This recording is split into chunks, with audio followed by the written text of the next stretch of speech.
مثال آیا کمال آیا اے کاش ایسا ملے مقدر فرشتے کہہ دیں بروز محشر نبی کی نعتیں ہمیں سنانے بلال آیا کمال آیا نبی کا لب پر جو ذکر ہے دے مثال آیا کمال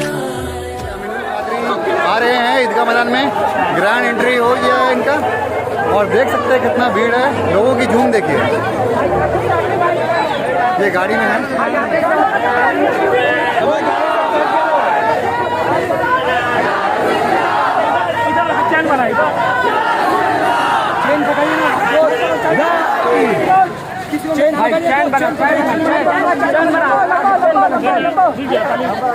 روڈ میں نکلنے دیجیے پہلے. یہ گاڑی کی سے گاڑی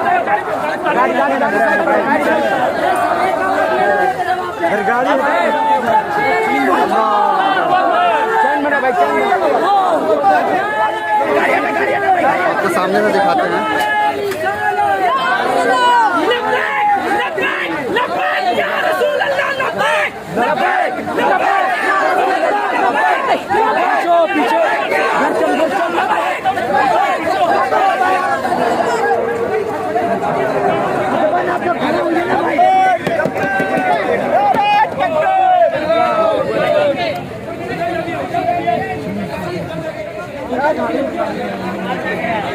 اور یہ سامنے رہا عیدگاہ میدان. اور چلیے آپ کو لے کے چلتے ہیں عیدگاہ کے اندر. یہاں بہت سارے علماء کرام جو اندر تشریف لا چکے ہیں، اور یہاں دستار بندی بھی ہے. اسی کے موقع پہ یہاں آئے ہیں، اور یہاں کا بھیڑ دیکھ سکتے ہیں آپ.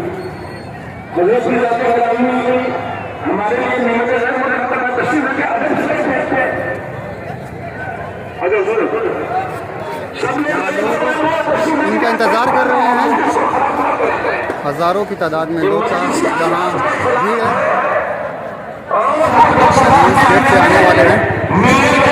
یہ دیکھ سکتے ہیں امین القادری اس گیٹ سے آ رہے ہیں، اور لوگوں کو دیکھیے باؤنڈری پہ چڑھ چکے ہیں، اور گھروں سے کچھ خواتین دیکھ رہی ہیں.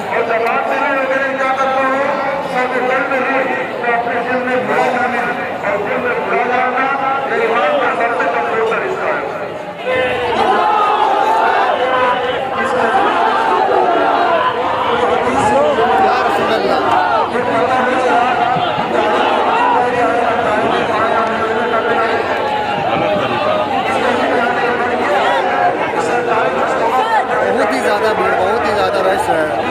کار کو لوگوں نے گھیرا ہوا، ایسا لگ رہا ہے کہ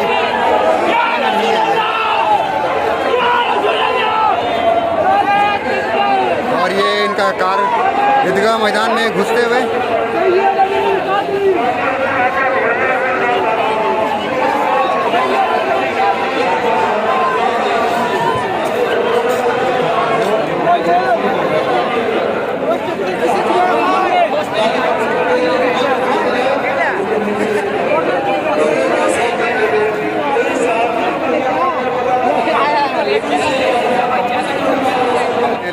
یہ اسٹیج پاس آ چکے ہیں، اور یہاں پاس کا آپ نظارہ دیکھ سکتے ہیں آنکھوں کے سامنے. محترم سامعین کرام، میں تمام لوگوں سے مؤدبانہ گزارش کروں گا کہ آپ لوگ ادب و احترام کے ساتھ تشریف رکھیں. اور رسول کی محبت کا تقاضا یہ ہے کہ آپ ذکر رسول کی حریت کو سمجھیں. ذکر رسول کا ادب و احترام، محفل رسول کا ادب و احترام ہے، اس کو بھی سمجھیں. آپ لوگ اپنی اپنی جگہ پر ادب و احترام کے ساتھ بیٹھ جائیں. سکون و اطمینان کو ماحول بنائے رکھیں. تشریف لا رہے ہیں محترم جناب ممتاز نجر. کار کے آگے جو لوگ کھڑے ہیں مہربانی کر کے ہٹ جائیں، نعرہ بازی نہ کریں. بہت وقت ہے نعرہ لگانے کے لیے، افراتفری مچا رہے ہیں، جیسے وہ خراب کر رہے ہیں یہ لوگ. حضرت تشریف لا رہے ہیں سید امین القادری صاحب قبلہ مدثر اللہ العالی، آنے میں ان کو وقت کیوں برباد کر رہے ہیں؟ یہ عقیدت فائدہ مند نہیں، نقصان دہ ہے. اس لیے جو لوگ کار کے آگے ہیں سب آگے سے ہٹ جائیں.